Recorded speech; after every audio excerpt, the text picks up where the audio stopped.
আমাকে আপনারা যদি নির্বাচন করেন তাহলে ইনশাআল্লাহ আপনাদের পাশে সবসময় পাবেন।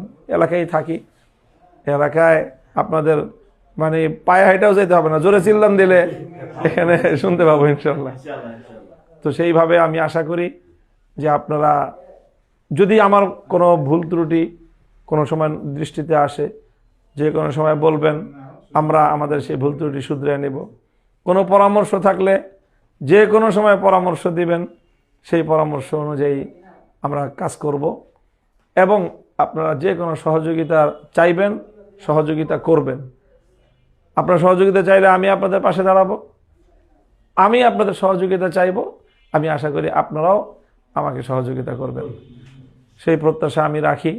এখন নতুন বাংলাদেশ বিনির্মাণের যে আওয়াজ, সব জায়গায় যে প্রত্যাশা, আমি আশা করি যে এই নতুন বাংলাদেশ বিনির্মাণে আমি একটা গুরুত্বপূর্ণ ভূমিকা রাখতে পারবো। আমি শুধু মোহাম্মদপুর অঞ্চলের নয়, বরং জাতীয় পর্যায়ে আমার একটা ভূমিকা আছে, জাতীয় পর্যায়ে একটা পরিচিতি আছে, জাতীয় পর্যায়ে একটা নেতৃত্ব আছে।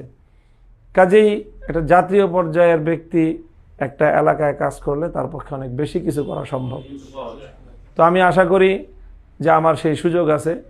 এখন আপনারা যদি আমাকে সহযোগিতা করেন, আমি আপনাদের সহযোগিতায় আপনাদেরকে নিয়ে এলাকাটাকে আরও ভালো সুন্দর করার ক্ষেত্রে আমি সর্বোচ্চ ভূমিকা পালন করব। আপনাদের সকলের দোয়া এবং আশীর্বাদ চাই। এবং আপনারা আজকে আয়োজন করেছেন, এই জন্য আপনাদেরকে আমি ব্যক্তিগতভাবে আপনাদের সকলকে ধন্যবাদ জানাই।